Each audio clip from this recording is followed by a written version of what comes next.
there's something so satisfying about filling your freezer with homemade meals, especially when the weather turns cold. Over the next few days, we're making a whole lineup. Hearty lasagna, stromboli, meatloaf, enchiladas, and even bulgogi. It's an ambitious project, but making meals ahead means less stress later and more evenings spent together as a family. And of course, around here, cooking doesn't happen in a quiet house. There's pauses for homeschool, chores, and the kids, and that's all part of life on the homestead. Let's get started with what we hope to finish on day one: lasagna, stromboli, and bulgogi.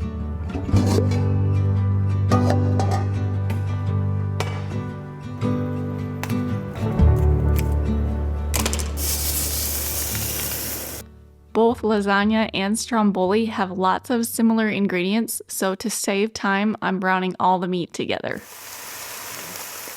I need to cook 6 pounds of Italian sausage, and it was a really tight squeeze in this pan, but we made it work. I've got the sausage all cooked. Now I'm going to put it in a bowl and set it aside, and then we're going to brown the ground beef.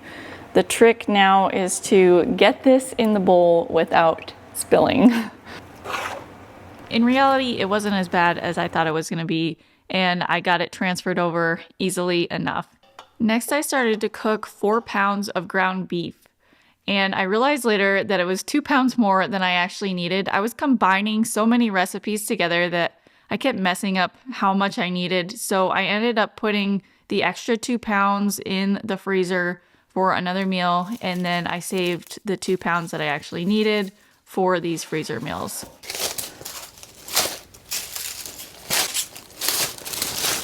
Wherever possible, I am preparing ingredients at the same time. So for several of the meals, I needed onions and garlic. So we went ahead and got those peeled and prepared. So there was a lot happening here behind the scenes that you guys are not seeing, which you'll understand later on as I say this literally took me all day. Part of it is because I have to stop and do school with my big kids and make sure that we get that all finished. And of course, we also have a baby and a toddler that are pretty high maintenance at this point. I'm still nursing our 9-month-old consistently every 3 hours. So really quickly here, I switched over to making some sourdough bread because I remembered that I needed some for making the meatloaf. It's a really good day to make freezer meals because it has been pouring rain all morning, and we haven't been able to get outside all day today. So it's also a really good day for Becky to send me outside to go check the pigs, chickens, turkeys, and our baby chicks. So no, I like going outside, so I'm gonna go do that right now. Just gonna check our chicks first. They're probably the most needy out of all our animals, so just gonna make sure they have water, food, and most importantly, they're dry.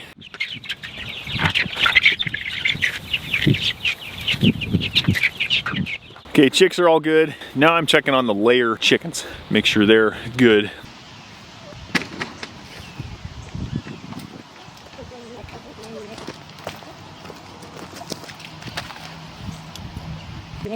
Our laying hens are good. Now I'm gonna head down to the pigs, make sure they're fine. I'm guessing their paddock is pretty muddy because when it rains hard, they usually muddy it up pretty good. So I think I might move them too.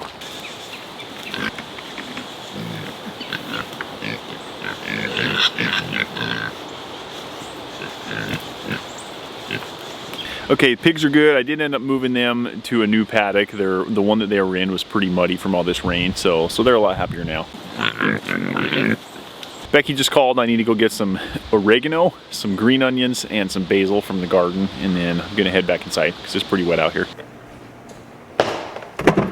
While Cam was outside making sure all the animals were good and taken care of, and then he was picking stuff for me as well, I went ahead and kept going on making these meals. I used the food processor to chop up the onions really small. It saved me a ton of time.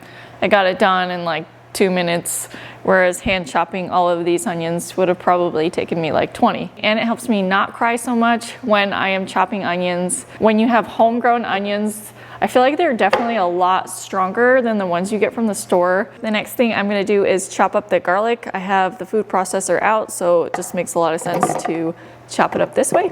And I'm going to divide the garlic in between two recipes. Some goes in the bulgogi and some goes in the lasagna. And then the onion got sliced two different ways. The slices are for the stromboli and the chopped up onion is for the lasagna. The next step after chopping everything up was to put it all in a frying pan and saute everything so it was nice and soft. Also, if you're wondering why I put the garlic in a bowl first, it's because I'm saving half for the beef bulgogi and I just put half into this lasagna sauce. So since I am making 4 9x13 pans for the freezer, I added 2 pounds of ground beef and 2 pounds of Italian sausage. I like to do half and half. I feel like doing it that way gives it more flavor, even though the original recipe that I am using calls for just ground beef. We love to have a little bit of Italian sausage in there. This lasagna takes a lot of tomato sauce and tomato juice. For each 9x13 pan of lasagna, I'm using 1 quart of tomato juice and 1 pint of tomato sauce. So as you can see, it took a lot of jars of tomato stuff to get this sauce going. I just wanted to kind of get it simmering, and then I switched back to chopping up some vegetables for the stromboli. These are our jalapenos, and I took out the seeds and then just chopped them up. Okay. There's your green onions. There's your basil and oregano. Perfect. Thank you. You're welcome. Next, I switched over to prepping the cheese for the lasagna and stromboli. Both of those recipes take mozzarella and parmesan. I always buy all of my cheese in blocks. It's not necessarily cheaper. Sometimes it's about the same price as pre-shredded. For health reasons, I try and avoid the anti-caking agents that are in shredded cheese if possible. And also, I find that the texture is actually better too when you shred cheese fresh. And to make that work with mozzarella, since it's a soft cheese, I put it in the freezer for about 3 to 4 hours before I shred it so it's partially frozen.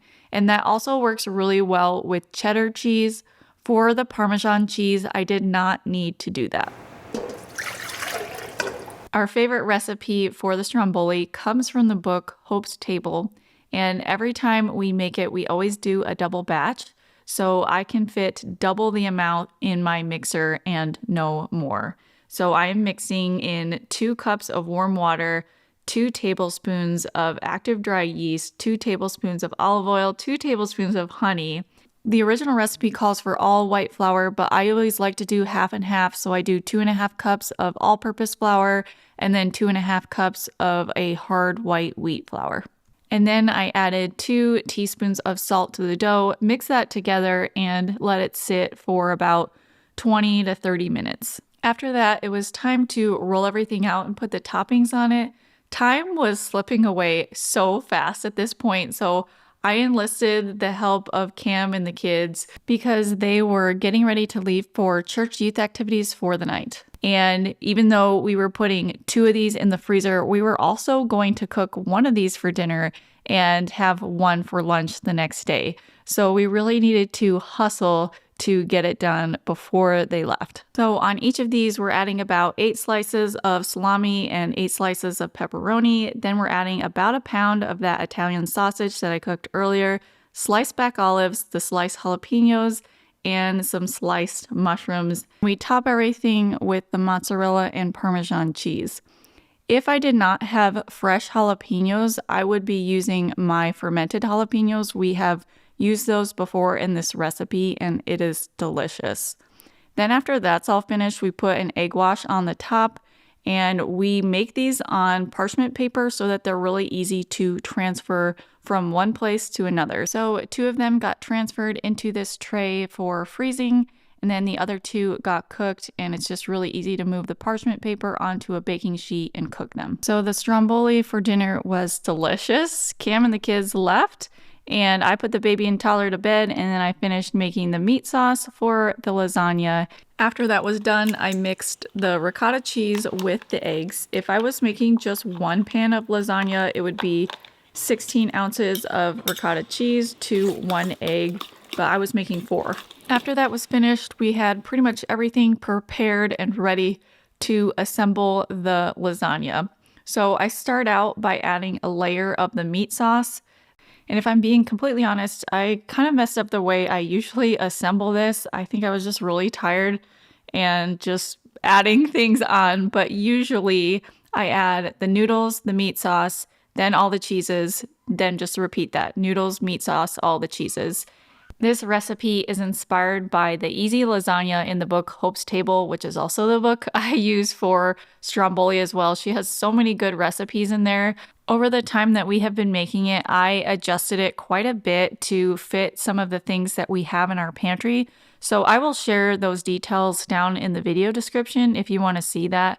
But the most important thing to know is that this recipe takes uncooked noodles. You don't want the oven ready ones. You want just plain uncooked noodles, and then it saves a ton of time because you don't have to cook the noodles beforehand. The tomato sauce has a lot of liquid in it, so it just cooks right there in the oven. So I am just freezing these prior to cooking them, and then when it's time to cook them, I can cook them straight from frozen, or you can thaw them and then cook them from there. Then to finish out the night, I just baked the bread that I had started that morning so that we could have it ready for the meatloaf the next day. Something I personally am trying to work on, and I remembered after doing this project of the freezer meals, is that I need to stop trying to cram so much into one day. So that is what happened on day one of doing these freezer meals. I was trying to do 3 meals in one day. I only ended up completing 2, and even with those 2, I was up really late trying to finish. So that's why it's really important for me to have a comfortable mattress to sleep on. When I actually do get myself to sleep, I need to be able to sleep really well so I feel rested the next day. We have a birch mattress and it helps us to be able to fall asleep quickly.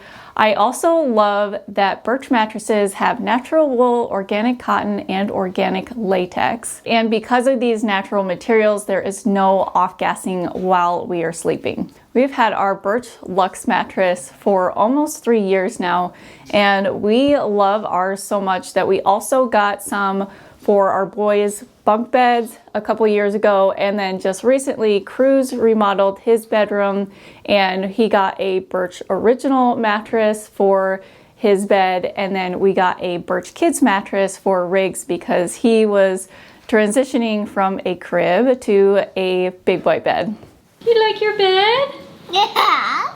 Yeah. So we are big fans around here and love that they have options for all ages that are both natural and comfortable. So if you are looking for a new mattress, visit birchliving.com/seasonal homestead and use my exclusive partner offer for 27% off during their Black Friday sale.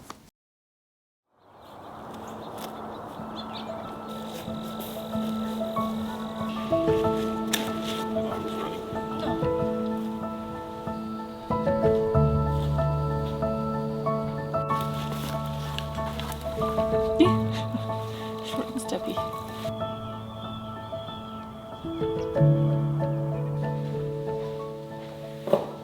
We are getting started on day 2 of making freezer meals. Yesterday I did not get to making the bulgogi.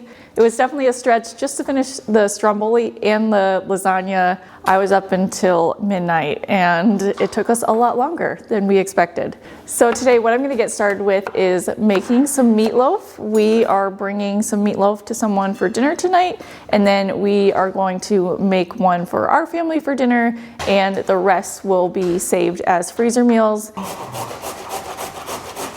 About 10 years ago, when my kids were little, I came up with this meatloaf recipe that had some extra hidden vegetables in it, and one of those vegetables is carrots and the other is onions.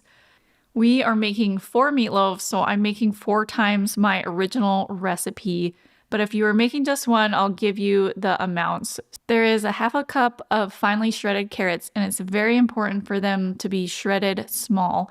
That's why I didn't use the food processor for this because it only shreds pretty large.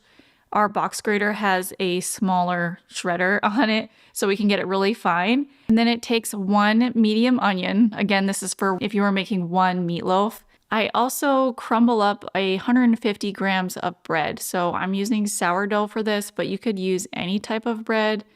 And then once we have all those ingredients prepared, we add everything to the bowl. So I add in 2 eggs, 2/3 cup of milk, the bread, the cheese, onion, carrots, 1 teaspoon of salt, 1/4 teaspoon of pepper, and 1.5 pounds of ground beef, and then mix that all together.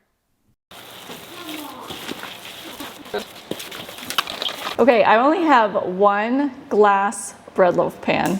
So for making this meatloaf, I am cutting parchment paper and putting it in the bread loaf pan and then pushing it all down and then taking it out and using this glass pan kind of as a guide. So anytime we want to cook meatloaf, we'll just take the frozen meatloaf and put it in this glass pan in the parchment paper and then cook it from there. So I was almost done doing all this. I literally have like all 4 meatloafs made, and then I had this realization that I did not put the eggs in the recipe, which is a very important part of making meatloaf. So I gotta dump all of these loaves that I made back in here, mix it all up again, and then reshape those loaves.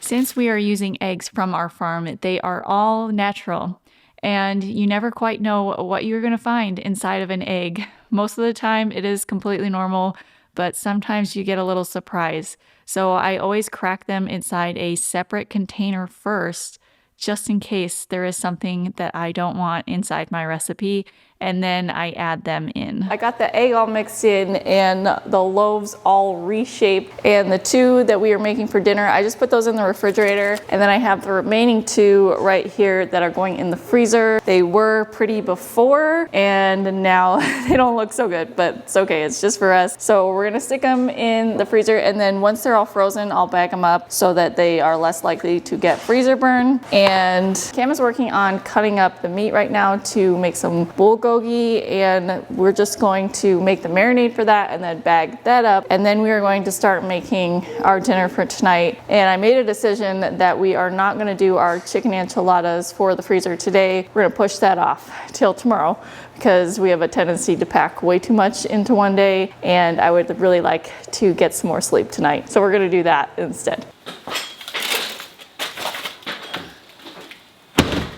So now we are moving on to making the marinade for the beef bulgogi. If you haven't had bulgogi before, it is so good. We absolutely love it. And this recipe is on my blog, and I will just leave a link down in the video description below. But it's a very simple marinade. So you add honey, soy sauce, or any kind of soy sauce alternative like tamari or coconut aminos would also work.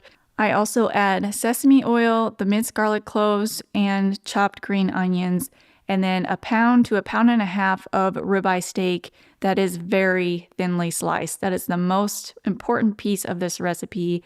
And a little tip, if you really want to thin slice your meat, then make sure it is partially frozen. That makes it really easy to slice super thin.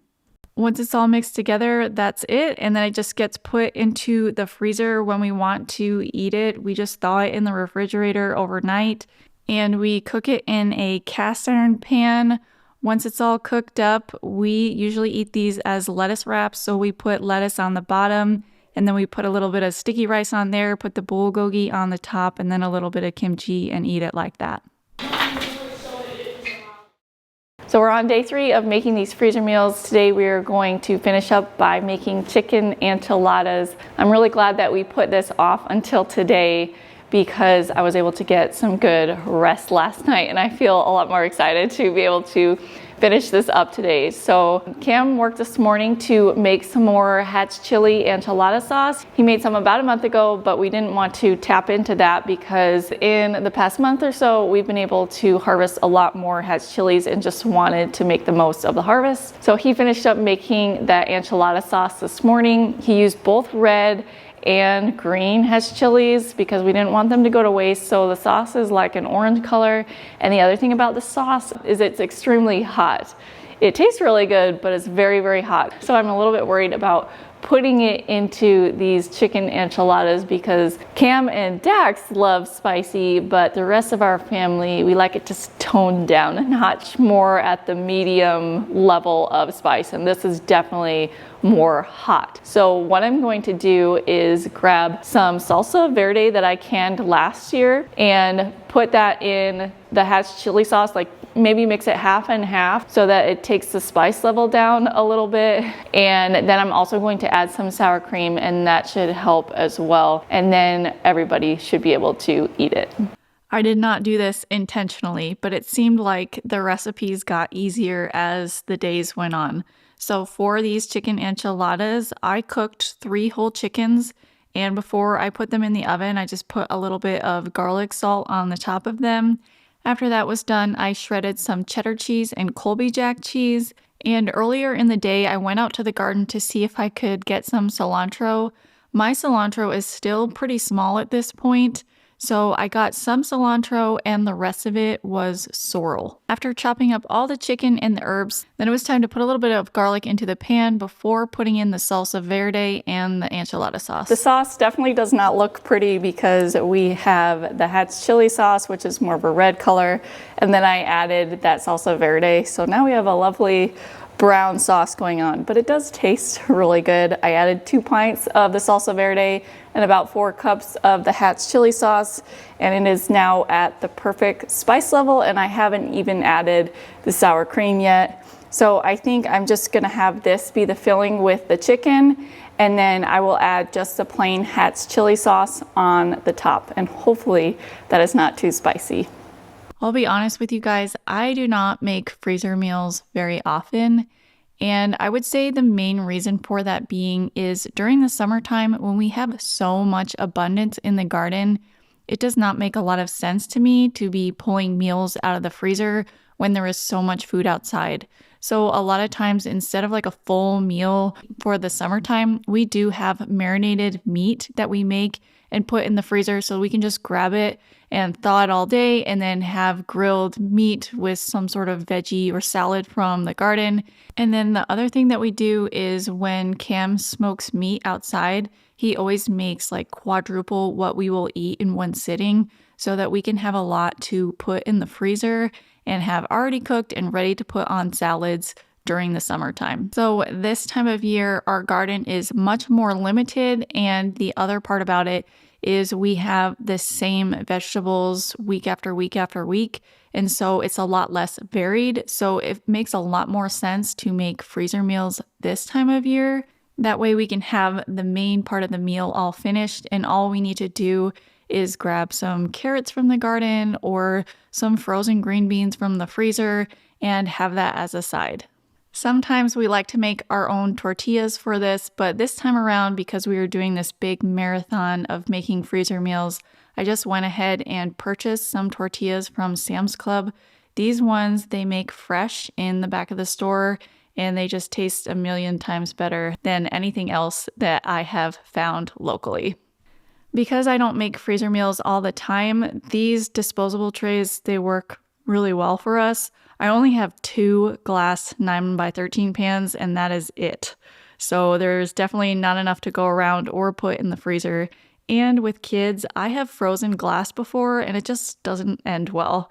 Another really nice thing I like about these trays is it gives us the option to be able to give away a meal if we need to, and then that person doesn't have to worry about getting our cookware back to us. So the last thing that I needed to do was take out the meatloaf from the day before and vacuum seal that so it was ready for the freezer. We pulled out all of our freezer meals that we made over the last 3 days so that we could show you all the things we made. We made 20 meals total, and they are all like the main dish part of the meal. So first we have 4 things of lasagna, and then we have 4 things of chicken enchiladas.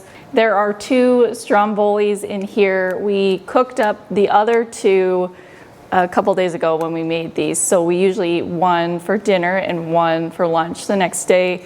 So we're baking 2 at a time, which is why this is packaged together.